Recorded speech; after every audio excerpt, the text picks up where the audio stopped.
একতল বিশিষ্ট দ্বিঘাত সমীকরণের quadratic equation with one variable এর কোষে দেখি 1.3 কোষে দেখি 1.3 চ্যাপ্টারের অঙ্কগুলো। তো চলো শুরু করা যাক। Question number 1। এখানে কি দেয়া আছে? দুটি ধনাত্মক অখণ্ড সংখ্যার অন্তর 3 এবং তাদের বর্গের সমষ্টি 117। দুটি ধনাত্মক অখণ্ড সংখ্যার অন্তর 3। তাহলে ধরি একটি ধনাত্মক অখণ্ড সংখ্যা, ধরি একটি ধনাত্মক অখণ্ড সংখ্যা x। তাহলে অপরটি কত হবে? অপর ধনাত্মক অখণ্ড সংখ্যাটি কত হবে? একটা এবং আরেকটার অন্তর বলেছে 3, তাহলে একটা থেকে আরেকটা 3 বেশি অথবা 3 কম, তাহলেই তো অন্তর 3 হবে, তাছাড়া তো হবে না। এবার কি বলেছে তারপরে? তাদের বর্গের সমষ্টি 117। তাহলে শর্ত অনুসারে, শর্ত যেটা দেওয়া আছে সেই অনুসারে তাদের বর্গের সমষ্টি x² আর x+3 হোল স্কোয়ার, এদের বর্গের সমষ্টি সমান সমান কত বলা আছে? 117। তাদের বর্গের সমষ্টি 117। এখান থেকে সমাধান করলে আমরা পেয়ে যাব সংখ্যা দুটি কী কী। তাহলে x² plus 2 into x into 3 plus 3 square সমান সমান 117, বা 2x² plus 6x plus 9 minus 117 সমান সমান 0, বা 2x² প্লাস 6x 117 থেকে 9 বাদ, তাহলে 108 সমান সমান 0। 2 কমন সব জায়গা থেকে, তাহলে x² প্লাস 3x মাইনাস 54 সমান 0। এবার 54কে ভেঙে 3 মেলাতে হবে, তাহলে 6 9 54, 9 minus 6, x² plus 9x minus 6x minus 54 সমান সমান 0, বা x কমন, তাহলে x প্লাস 9 মাইনাস 6 কমন, তাহলে x প্লাস 9 সমান সমান 0, বা x plus 9 into x minus 6 সমান সমান 0। তাহলে এখানে কি পাবো? হয় x প্লাস 9 সমান 0, অথবা x মাইনাস 6 সমান সমান 0, বা x সমান সমান মাইনাস 9, আর বা x সমান সমান 6। তো এটা গ্রহণযোগ্য হবে না, এটা গ্রহণযোগ্য নয়, কারণ এখানে ধনাত্মক অখণ্ড সংখ্যা বলেছে, তাহলে এটা গ্রহণযোগ্য নয়, গ্রহণযোগ্য নয়। লিখতে পারো তোমরা x = 9 গ্রহণযোগ্য নয়, কারণ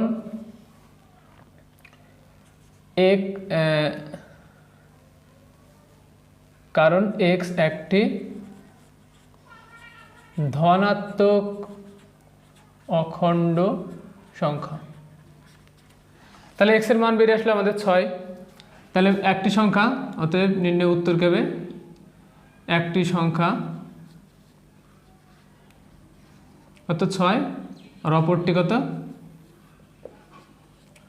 অপরটি 6 প্লাস 3, 6 যোগ 3 সমান সমান 9। তাহলে একটি সংখ্যা 6 এবং আরেকটি সংখ্যা 9, এটা হচ্ছে উত্তর। দুইটা কি আছে? একটি ত্রিভুজের ভূমি তার উচ্চতার দ্বিগুণ অপেক্ষা 18 বেশি। তাহলে একটা ত্রিভুজ আঁকি আমরা এখানে, একটা ত্রিভুজ, তাদের ভূমিটা, এই ভূমিটা কত? উচ্চতার দ্বিগুণ অপেক্ষা 18 বেশি। তাহলে উচ্চতাটা x ধরলাম, তাহলে ভূমিটা তার দ্বিগুণ অপেক্ষা 18 বেশি, এরকম, তাই না? উচ্চতা যদি x হয়, ভূমিটা কত? উচ্চতার দ্বিগুণ অপেক্ষা 18 বেশি। তাহলে এটা আমাদের এবার ধরে নিই। তাহলে ধরি ত্রিভুজটির উচ্চতা কত? x মিটার। তাহলে ত্রিভুজটির ভূমি কতটা হবে? ভূমি হবে উচ্চতার দ্বিগুণের থেকেও 18 বেশি, এটা মিটার, তাই না? x + 9 মিটার। এবার বলেছে কি তাদের ত্রিভুজটির ক্ষেত্রফল 360 বর্গমিটার। তাহলে ত্রিভুজের ক্ষেত্রফলের সূত্র কি? ত্রিভুজের ক্ষেত্রফলের সূত্র হলো হাফ ইন্টু ভূমি ইন্টু উচ্চতা, তাই তো? ত্রিভুজের ক্ষেত্রফলের সূত্র কি? হাফ ইন্টু ভূমি ইন্টু উচ্চতা। ত্রিভুজের ক্ষেত্রফলের সূত্র হাফ ইন্টু ভূমি ইন্টু উচ্চতা। সেই সূত্রটা লাগাতে হবে এখানে। তাহলে আমাদেরকে শর্তানুসারে হাফ ইন্টু ভূমি ইন্টু উচ্চতা মানে হাফ ইন্টু ভূমি কত? 2 × x + 9, এটা হলো ভূমি, ইন্টু উচ্চতা কত? x। এইটার মান দেওয়া আছে কত? 360 বর্গমিটার। এটাই 360 বর্গমিটার। বা এই 2 আর 2 ক্যান্সেল, তাহলে এটা গুণ করলে কত হবে? x² + 9x - 360 = 0, তাই না? বা 360কে ভেঙে 9 মেলাতে হবে, তাহলে 360, তাহলে 24 - 15 করা যাবে। x² + 24x - 15x - 360 = 0। x common x + 24 - 15 common x + 24 = 0, বা x + 24 x - 15 = 0। তাহলে কী হবে? তাহলে হয় x + 24 = 0 অথবা x - 15 = 0, বা x = -24 আসলো। এটা গ্রহণযোগ্য হবে না, কারণ দৈর্ঘ্য প্রস্থ বা উচ্চতা এই মাপটা কোনো সময় নেগেটিভ হয় না, এটা গ্রহণযোগ্য নয়। কারণ অতএব এখানে লিখে দেবো x not equal to -24, কারণ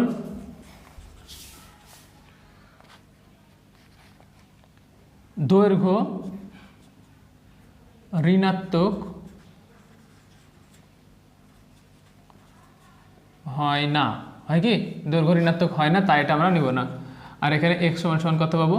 15, ঠিক আছে? তাহলে এবার তারপর প্রশ্নতে কি জানতে চেয়েছে? তার উচ্চতা নির্ণয় করি। তাহলে উচ্চতার x এর মান, তাহলে x মান বেরিয়ে গেল। তাহলে অতএব ত্রিভুজটির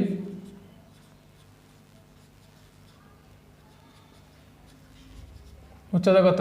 15 মিটার। ত্রিভুজটির উচ্চতা 15 মিটার। এবার দেখো 3-এরটা। যদি একটি অখণ্ড ধনাত্মক সংখ্যার 5 গুণ তার বর্গের দ্বিগুণ অপেক্ষা 3 কম হয়, তবে সংখ্যাটি নির্ণয় করি। তাহলে প্রথমে ধরি সংখ্যাটি x, সংখ্যাটা অখণ্ড এবং ধনাত্মক সংখ্যা, তাই তো? শর্তে কি বলা আছে? যে সংখ্যার 5 গুণ, ধনাত্মক সংখ্যার 5 গুণ 5x, সেটা কি হবে? তার বর্গের দ্বিগুণ, বর্গ এটা, তার দ্বিগুণ অপেক্ষা 3 কম। কে 3 কম? এটাই 3 কম, তাহলে এদিকে -3 রাখলাম আমরা, তাহলে সমান হয়ে গেল। সংখ্যাটার 5 গুণ তার বর্গের দ্বিগুণ অপেক্ষা 3 কম, এখানে 3 কম আছে, তাই এদিকে আমরা -3 দিলাম। এটাই তো শর্ত, হ্যাঁ, এটাই তো শর্তে বলা আছে। বা 2x² - 5x - 3 = 0। তাহলে এখানে 3 × 2 = 6, কে ভেঙে 5 মেলাতে হবে বিয়োগে, তাহলে 6 × 6, হ্যাঁ, তাহলে 2x² - 6x + x - 3 = 0। 2x common, তাহলে x - 3 + 1 common, x - 3 = 0। x - 3 2x + 1 = 0, বা হয় x - 3 = 0 অথবা 2x + 1 = 0। এখান থেকে কত পাবো? x = -½ পাবো, আর এখান থেকে বা x = 3 পাবো, তাই না? এবার সংখ্যাটা ধনাত্মক অখণ্ড সংখ্যা বলেছে, তাই সংখ্যাটা এটা নিব না আমরা, তার কারণ এক্স নট ইকুয়াল টু -12, যেহেতু সংখ্যাটি ধনাত্মক অখণ্ড সংখ্যা, তাই এটা গ্রহণযোগ্য না আমাদের। তাহলে অতএব নির্ণেয় সংখ্যাটি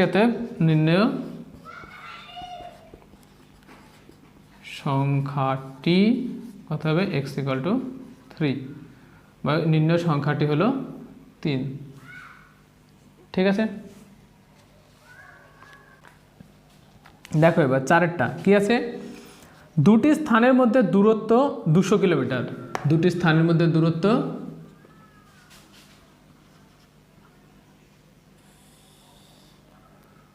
200 কিলোমিটার। ঠিক আছে, দুটি স্থানের মধ্যে দূরত্ব 200 কিলোমিটার। এক স্থান থেকে অপর স্থানে মোটর গাড়িতে যেতে যে সময় লাগে, জিপ গাড়িতে যেতে তার থেকে 2 ঘন্টা কম সময় লাগে। তাহলে জিপ গাড়ির বেগ বেশি। মোটর গাড়ি অপেক্ষা জিপ গাড়ির গতিবেগ ঘন্টায় 5 কিলোমিটার বেশি। অবশ্যই মোটর গাড়ির গতিবেগ হিসাব করি, তাই না? তাহলে এখানে আমরা লিখি যে গতিবেগের সূত্র কি, গতিবেগ সমান সমান কি, দূরত্ব বাই সময়, তাই না?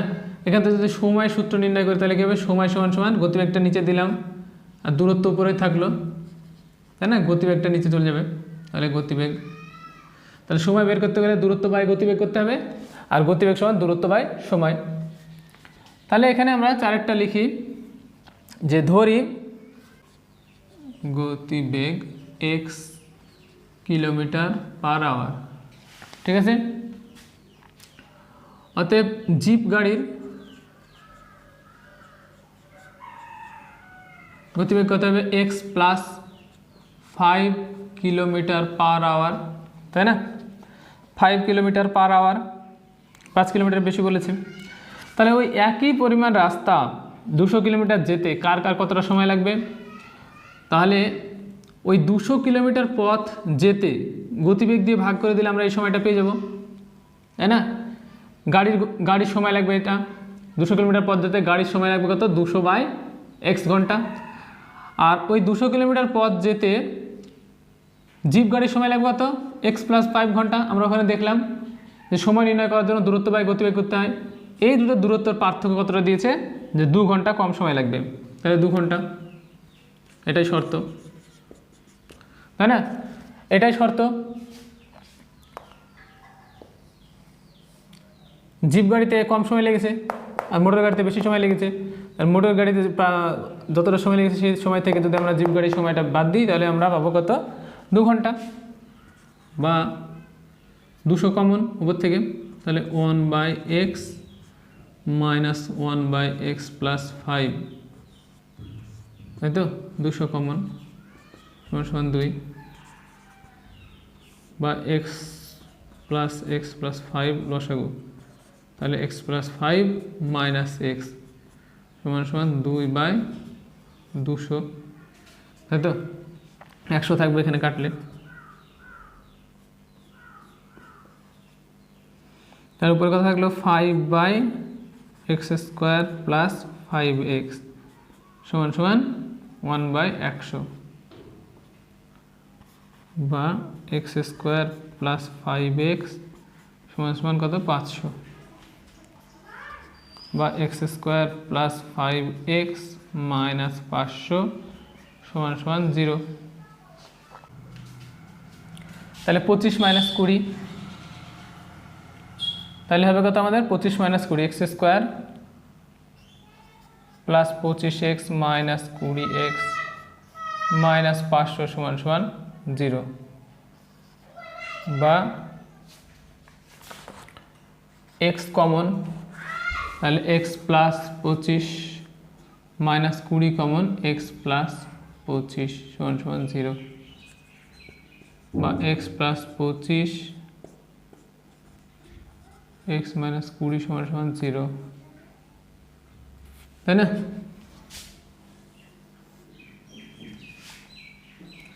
তাহলে কি হয় এক্স প্লাস 25 সমান 0, তাই তো? তাহলে বা এখান থেকে কত পাবো, এক্স সমান সমান -25। এটা গ্রহণযোগ্য নয়,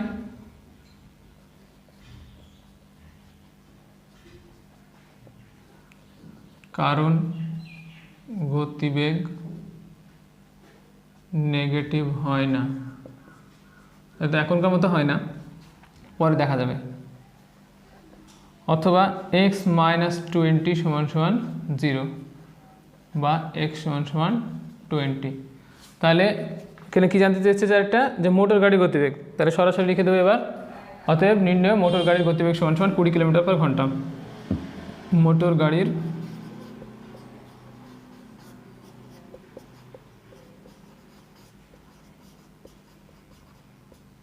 গতিবেগ 20 কিলোমিটার/আওয়ার। এটাই উত্তর।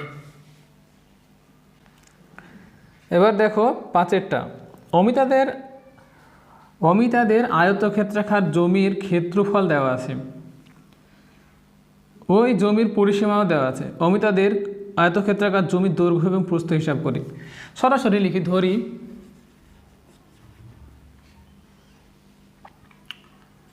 জমিটির যে কোনো একটা দৈর্ঘ্য x মিটার, অতএব জমিটির প্রস্থ কত হবে, ক্ষেত্রফল দেওয়া আছে, দৈর্ঘ্য আর প্রস্থের গুণফল ক্ষেত্রফল, তাহলে ক্ষেত্রফলকে দৈর্ঘ্য দিয়ে ভাগ করলে আমরা প্রস্থ পেয়ে যাব, তাই না? এবার কি আয়তক্ষেত্রটির পরিসীমাও দেওয়া আছে। পরিসীমার সূত্র কি, 2 × দৈর্ঘ্য প্লাস প্রস্থ, এটা হলো আয়তক্ষেত্র পরিসীমার সূত্র। আর সেই পরিসীমাটা দেওয়া আছে কত, 180, তাই তো? এটাই তো শর্ত, পরিসীমার সূত্র থেকে এটা বের করবো আমরা, বা এক্স লসাগু, ঠিক আছে? তাহলে এটা x² + 2000 সমান সমান 180কে 2 দিয়ে ভাগ করলে 90 হয়ে যাবে এদিকে, বা x² + 2000 সমান সমান 90x, বা x² - 90x + 2000 সমান সমান 0, ঠিক আছে? এবার 2000কে জোরে আমরা ভাঙি এখানে 50 দিয়ে, তাহলে 4 × 50 = 240, তাহলে এটা হবে 50 এবং 40-এর যোগফল।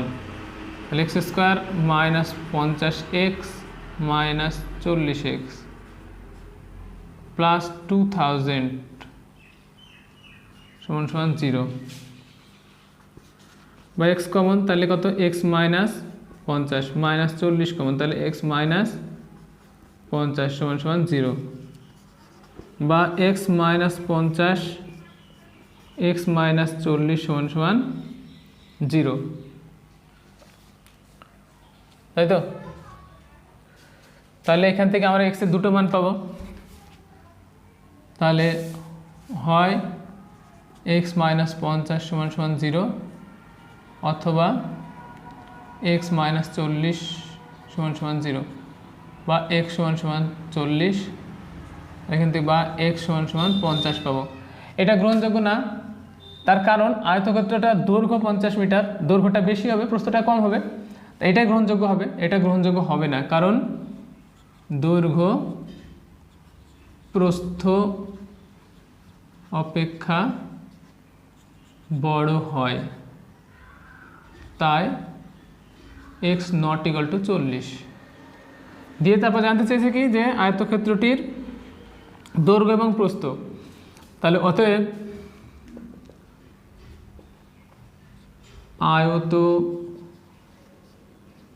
আয়তক্ষেত্রটির দৈর্ঘ্য 50 মিটার, এটা 50 মিটার।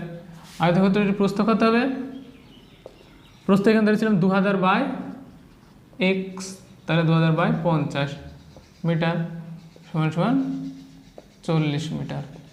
তাহলে আয়তক্ষেত্রের দৈর্ঘ্য 50 মিটার এবং প্রস্থ 40 মিটার, দৈর্ঘ্য কত 50 মিটার আর প্রস্থ 40 মিটার।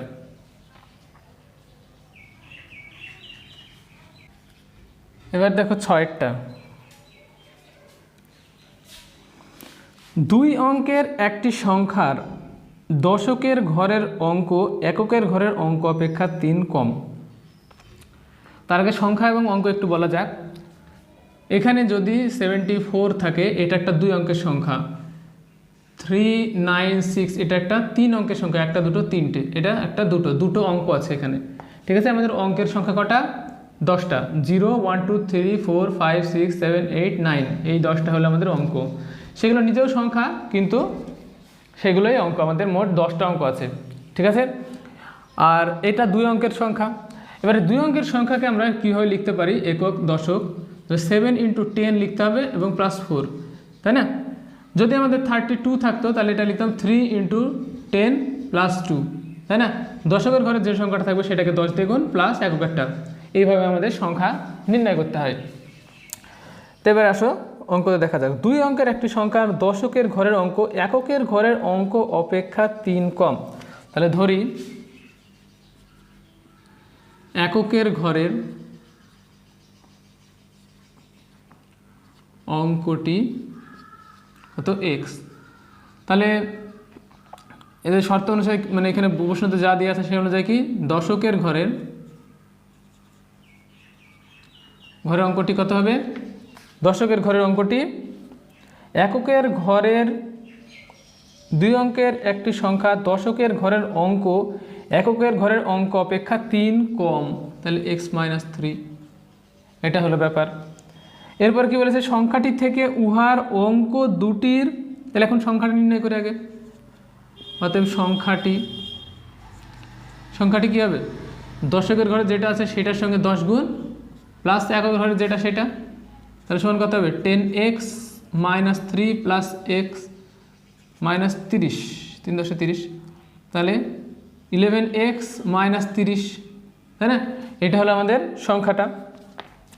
এবার কি বলছে, যে সংখ্যাটি থেকে, তাহলে 11x - 30 এইটা থেকে কত বিয়োগ করতে হবে, সংখ্যাটি থেকে উহার অঙ্ক দুটির গুণফল বিয়োগ। অঙ্ক দুটি মানে কি x আর x - 3 এর গুণফল যদি বিয়োগ করা হয়, বিয়োগ করলে বিয়োগফল কত, বিয়োগফল আছে 15, এটাই তো শর্ত। এখান থেকে আমরা সমাধান করে x এর মান বের করে দেব, তাহলে আমাদের কি হবে। তারপর কি জানতে চেয়েছে, যে এককের ঘরের সংখ্যাটা হিসাব করি, এককের ঘরের অঙ্কটি কি সেটা হিসাব করে সরাসরি x এর মান বের করলে হয়ে যাবে আমাদের। তাহলে 11x - 30 - x² প্লাস কত, এটা 3x - 15 = 0, বা -x² 11 × 3 = 14x - 45 = 0, বা x² মাইনাস দ্বিগুণ করছি -14x প্লাস 45 = 0, ঠিক আছে। বা 5 × 9 = 45, তাহলে 9 + 5, তাহলে x² - 9x - 5x প্লাস 45 = 0, বা x কমন, তাহলে x - 9 - 5 কমন, তাহলে x - 9 = 0, বা x - 9 x - 5 = 0, তাই তো। বা হয় x = 9 অথবা x = 5। অতএব এককের ঘরের অঙ্কটি হবে 9 অথবা 5। অতএব নির্ণয় এককের ঘরের অঙ্কটি 9 অথবা 5, এটাই হলো উত্তর।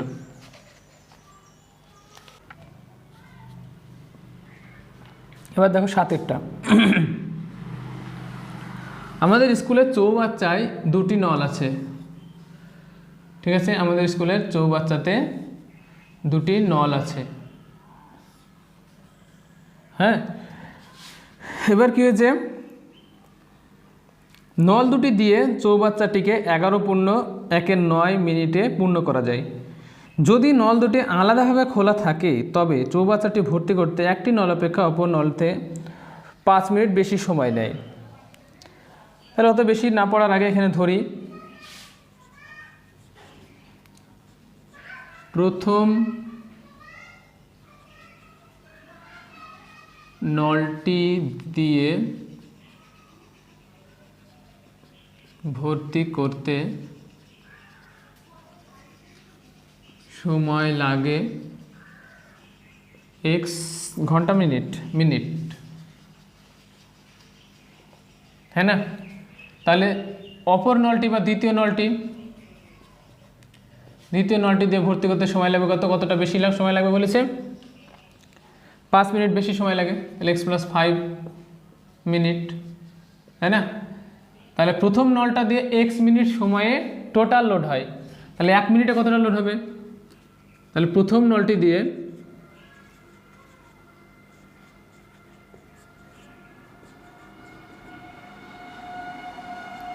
1 মিনিটে ভর্তি হবে কতটা, টোটাল অংশের x দিয়ে ভাগ এত অংশ, তাই না? আর দ্বিতীয় নলটি দিয়ে 1 মিনিটে ভর্তি হবে কত অংশ, 1/x + 5 অংশ, তাই না? এবার দুটোকে যদি একসঙ্গে চালানো হয় তাহলে প্রথমটা 1 মিনিট এতটা লোড করবে আর দ্বিতীয়টা x + 5 অংশ লোড করবে। যদি দুটো একসঙ্গে চালানো হয়, ঠিক আছে, দুটো একসঙ্গে 1 মিনিট চললে এতটা লোড হবে। দুটো একসঙ্গে 1 মিনিট না চালিয়ে যদি আমরা লোড করি 11:09 মিনিট, তাহলে তো পুরো লোড হয়ে যাবে চৌবাচ্চাটা, তাহলে তো পুরো এক অংশ লোড হয়ে যাবে, তাই না? এটাই তো শর্ত, বোঝা গেল? 1 মিনিটে ভর্তি হয় 1/x অংশ, আর এটা 1 মিনিটে দ্বিতীয় নলটা ভর্তি করে 1/x + 5 অংশ। এই দুটো একসঙ্গে চালালে কতটা হবে, এই অংশটা 1 মিনিটে লোড হবে। কিন্তু যদি আমরা 11 এই টোটাল যে প্রথমে বলা ছিল যে একসঙ্গে চালালে 11:1/9 মিনিটে পূর্ণ হয়ে যায়, তাই না? সেটাতে তাহলে আমাদের এটা এক অংশ টোটাল পূর্ণ হয়ে যাবে ওই টাইমে।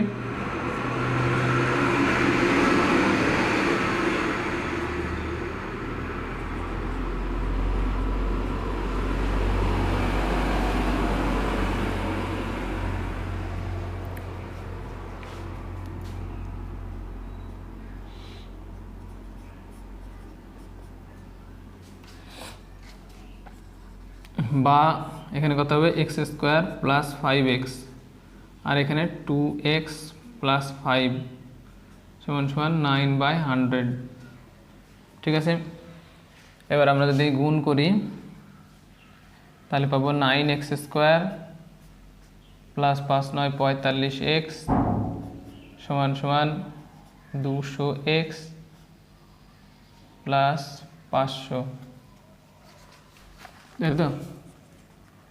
বা 9x² + 45x - 200x - 500 = 0, বা 9x² - 155x - 500 = 0, বা 500 ভেঙে 155 মেলাতে হবে।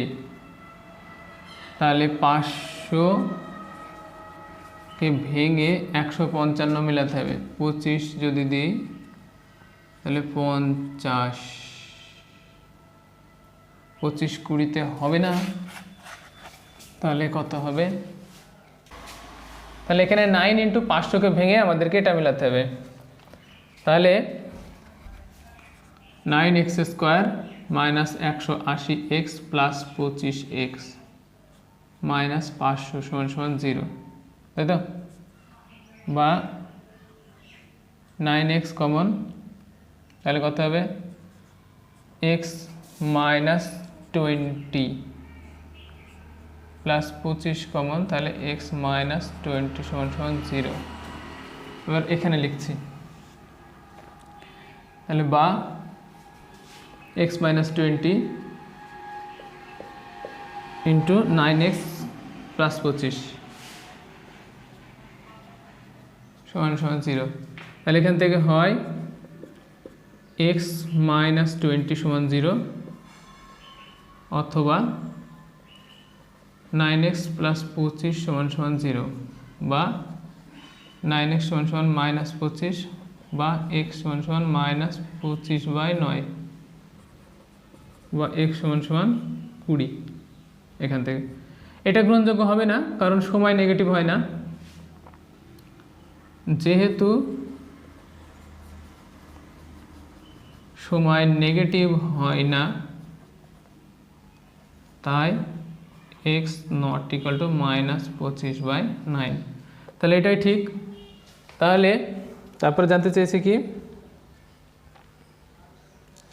প্রত্যেকটি নল দিয়ে চৌবাচ্চাটি ভর্তি করতে কতটা সময় লাগবে।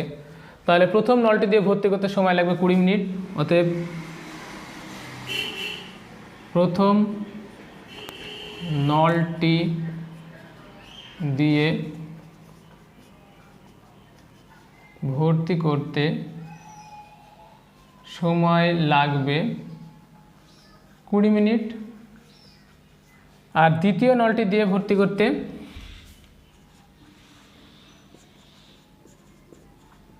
নলটি দিয়ে ভর্তি করতে 20-র সাথে আরও 5 মিনিট এক্সট্রা লাগবে, তাই না? সমান সমান 25 মিনিট। এই ছিল অঙ্ক। এরপর দেখো 8-এরটা। 8-এরটা কি আছে, পর্ণা ও পীযূষ কোনো একটি কাজ একত্রে 4 দিনে করতে পারে। পর্ণা আর পীযূষ দুজন মিলে একসঙ্গে 4 দিনে কাজটা করতে পারে। আলাদাভাবে একা কাজ করলে পর্ণার যে সময় লাগবে, পীযূষের তার থেকে 6 দিন বেশি সময় লাগবে। ধরি একাকী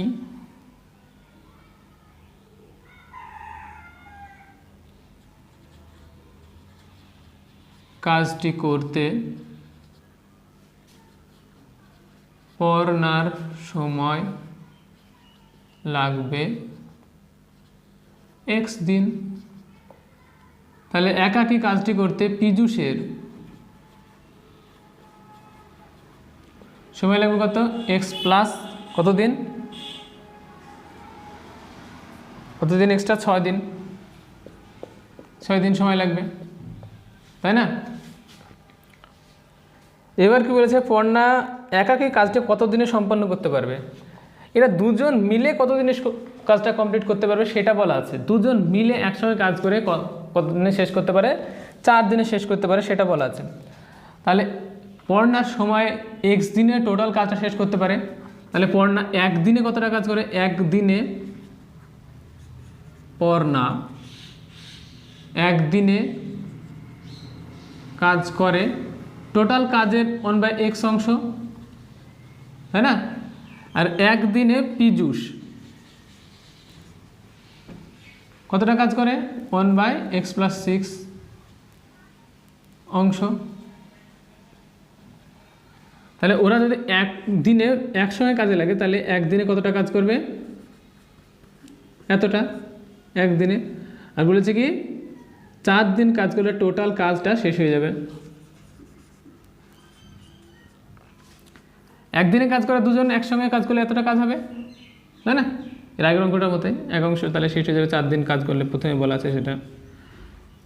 তাহলে x × x + 6 এখানে হলো লসাগু।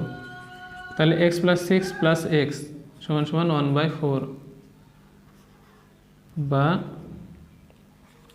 2x + 6/x² + 6x সমান সমান 1/4, তাই তো? বা x² + 6x সমান সমান 8x + 4 × 6 = 24 বা x² + 6x - 8x - 24 সমান সমান 0 বা x² - 2x - 24 সমান সমান 0।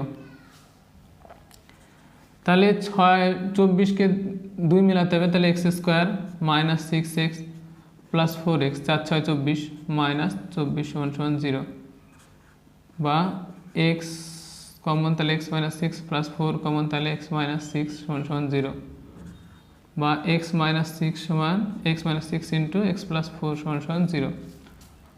তাহলে কি হয় এক্স মাইনাস 6 সমান 0 আর অথবা এক্স প্লাস 4 সমান 0। তাহলে হয় এক্স মাইনাস 6 সমান সমান 0, বা এখান থেকে কী পাবো এক্স সমান সমান 6, অথবা এক্স প্লাস 4 সমান সমান 0, বা এক্স সমান সমান মাইনাস 4। ঠিক আছে, এটা গ্রহণযোগ্য নয় কারণ দিন সংখ্যা তো নেগেটিভ হয় না, যেহেতু দিন সংখ্যা নেগেটিভ হয় না তাই x not equal to minus 4। অতএব কাজটি করতে একাকি পড়ার সময় লাগবে, এক্সের মান বেরিয়ে গেছে তাহলে, অতএব সরাসরি উত্তর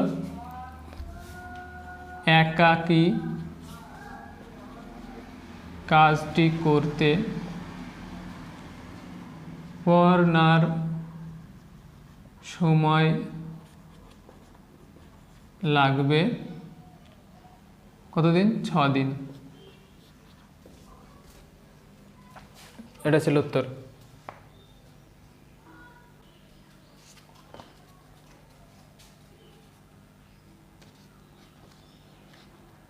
এবার আসছে 9টা কি বলছে?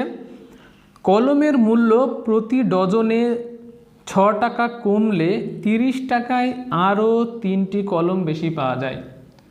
হিসাবটা হলো 30 টাকার, দুই ক্ষেত্রে 30 টাকায় কলম কেনা হবে।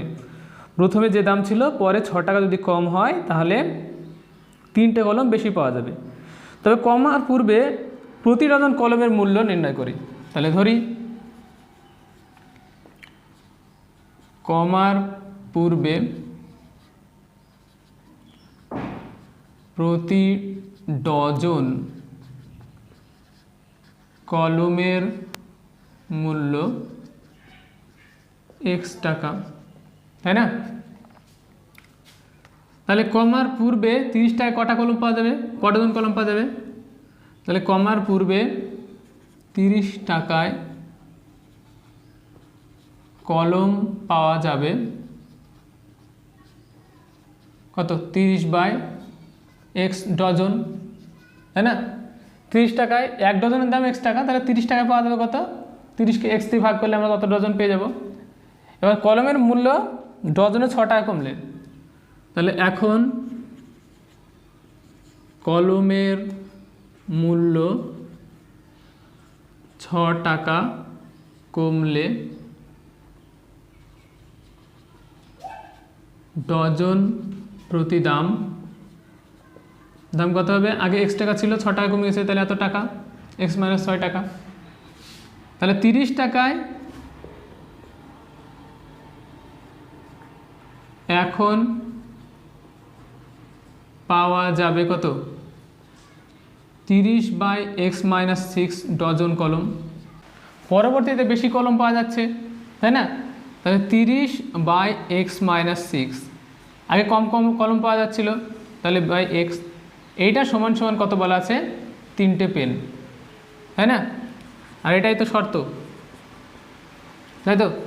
তাহলে বা 30 common 1/x minus 6 minus 1/x সমান সমান 3/12, বা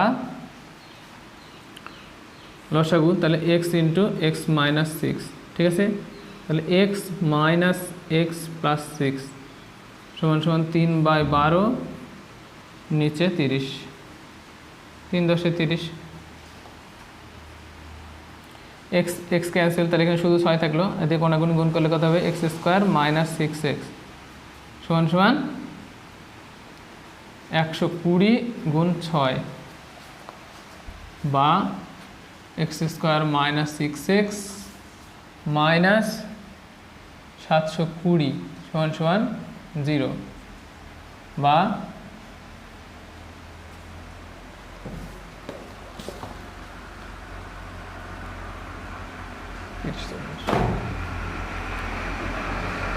720কে যদি আমরা 30 দিয়ে কাটি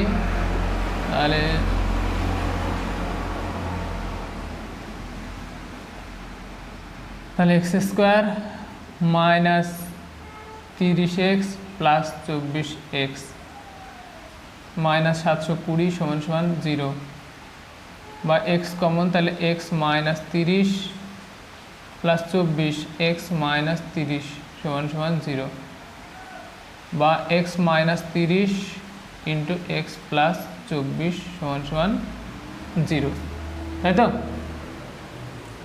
তাহলে এখান থেকে কী পাবো? হয় এক্স মাইনাস 30 সমান 0, এক্স মাইনাস 30 সমান সমান 0 বা এক্স সমান সমান 30, অথবা এক্স প্লাস 24 সমান সমান 0 বা এক্স সমান সমান মাইনাস 24। এটা গ্রহণযোগ্য নয়, যেহেতু কলমের মূল্য নেগেটিভ নয়, তাই x not equal to minus 24। অতএব দাম কমার পূর্বে ডজন প্রতি কলমের দাম ছিল কত টাকা? 30 টাকা। অতএব দাম কমার পূর্বে ডজন প্রতি কলমের দাম ছিল কত টাকা? 30 টাকা। ঠিক আছে, এবার দেখো 10-এর এ বি সি, এগুলো 10-এর এতে কি আছে? এমসিকিউ আছে। ঠিক আছে, এমসিকিউ আছে। এখানে কি আছে? যে 1 নম্বর প্রশ্নটা আছে যে একটি দ্বিঘাত সমীকরণের বীজের সংখ্যা 2টি। তাহলে 10-এর এ এর একটি দ্বিঘাত সমীকরণের বীজের সংখ্যা 2টি।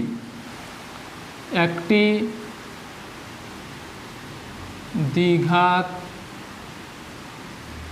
সমীকরণের বীজের সংখ্যা দিয়ে কতগুলি অপশান আছে? তাহলে এখানে কত হবে? বি এরটাতে 2টি আছে মনে হয়, তাহলে বি এরটা 2টি। ঠিক আছে, একটি দ্বিঘাত সমীকরণের বীজের সংখ্যা 2টি। তাহলে একটি একঘাত সমীকরণের বীজের সংখ্যা কটি হবে? একটি ত্রিঘাত সমীকরণের বীজের সংখ্যা কত হবে? 3টি। একটি এন ঘাত সমীকরণের বীজের সংখ্যা হবে nটি।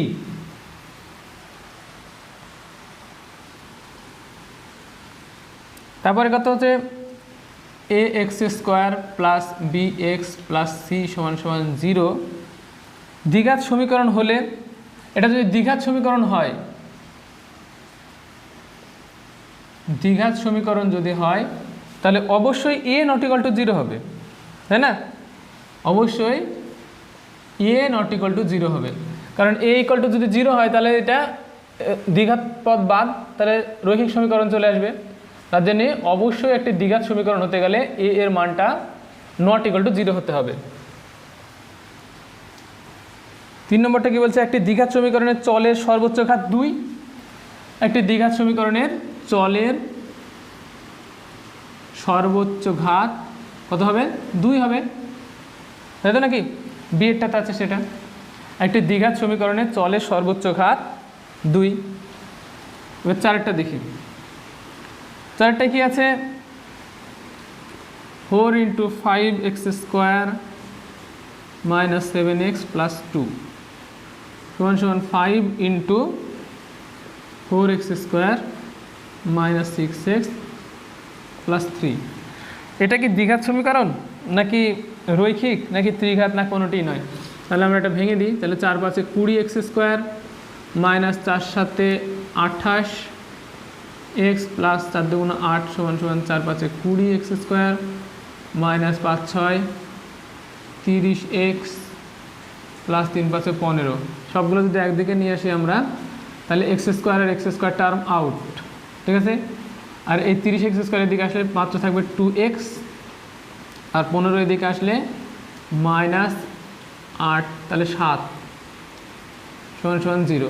তাহলে এটা রৈখিক সমীকরণ, তাই না? তাহলে এটা স্কোয়ার যুক্ত পদ নয়, তাহলে এটা একটা কি? রৈখিক সমীকরণ। এটা উত্তর হবে এ, রৈখিক। ঠিক আছে। তারপর দেখো পাঁচেরটা কি আছে, এক্স স্কোয়ার বাই এক্স সমান সমান 6,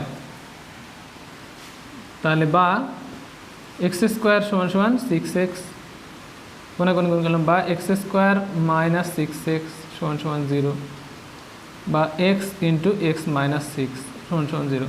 তাহলে এখান থেকে এক্সের মান একটা পাবো 0, আর একটা কত হবে, এক্সের মান 6।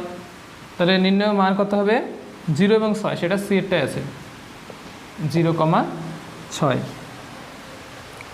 ঠিক আছে। 10-এর এরগুলো এগুলো এমসিকিউগুলো। চলো 10-এর বি দেখা যাক। 10-এর বিতে কি আছে, বিবৃতিগুলো সত্য না মিথ্যা। এক্স মাইনাস 3 হোল স্কোয়ার একটা সমান সমান x square minus 6x plus 9, বা এটা কি ভাঙলে কত হবে, বা এটাকে গোটালে কত হবে, একই জিনিস আসবে। তাহলে x square minus 6x plus 9, x square minus 6x plus 9। এটা দ্বিঘাত সমীকরণ নয়, এটা একটি দ্বিঘাত সমীকরণ বলেছে, তাহলে এটা মিথ্যা, এটা কোনো দ্বিঘাত সমীকরণ নয়। 2 x square equal to 25, x square equal to যদি 25 হয়, বা এক্স ইকুয়াল টু হবে কত, প্লাস মাইনাস রুট ওভার 25 সমান সমান প্লাস মাইনাস 5। ঠিক আছে। তাহলে একটি মাত্র বীজ সেটা হলো 5, এটা মিথ্যা, কারণ কি একটা বীজ 5 হবে আর একটা বীজ -5 হবে। সি এর একেরটা কি বলছে, যদি A X square plus B x plus C সমান 0 সমীকরণটি এ ইকুয়াল টু 0 এবং বি নট ইকুয়াল টু 0 হয়, তবে সমীকরণটি কী হবে, একটা রৈখিক সমীকরণ হয়ে যাবে, তাই না। সেটা কী হয়ে যাবে, রৈখিক সমীকরণ হয়ে যাবে, কারণ কি এই এটা 0 হয়ে গেছে, বিগুলো 0 হয়নি, তাই না। তাহলে সেটা আমাদের রৈখিক সমীকরণ হয়ে যাবে, মানে তার আকার কীরকম হয়ে যাবে, বি এক্স প্লাস সি সমান সমান 0, এখানে স্কোয়ার টার্ম নাই, তার জন্য এটা একটা রৈখিক সমীকরণ হয়ে যাবে।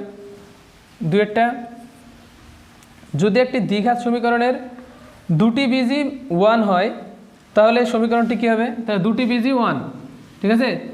তাহলে এক্স মাইনাস 1 স্কোয়ার থেকে আমরা এটা পেয়েছি, তাই না। দুটো বীজ 1 কীভাবে পাচ্ছি, x minus 1 into x minus 1 সমান সমান 0, তাই না, বা এক্স মাইনাস 1 স্কোয়ার সমান সমান 0, তাই তো, বা x square minus 2x plus 1 সমান সমান 0।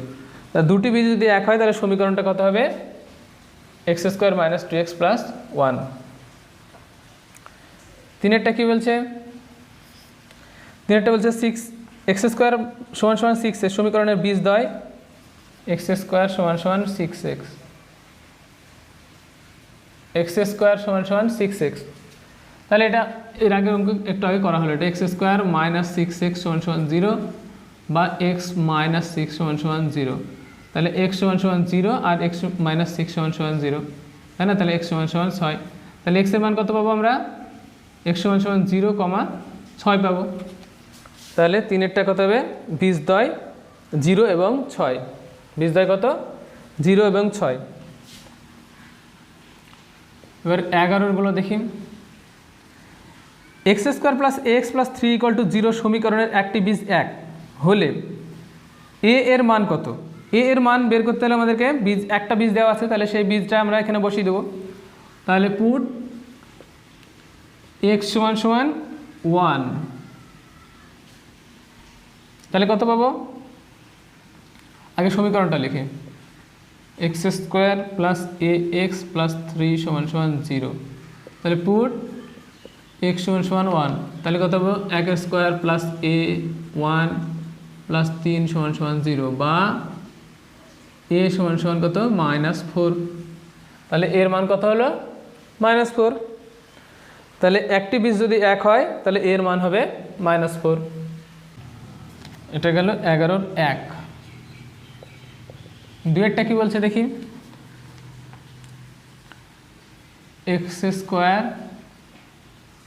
-2 প্লাস বি এক্স প্লাস 6 সমান সমান 0।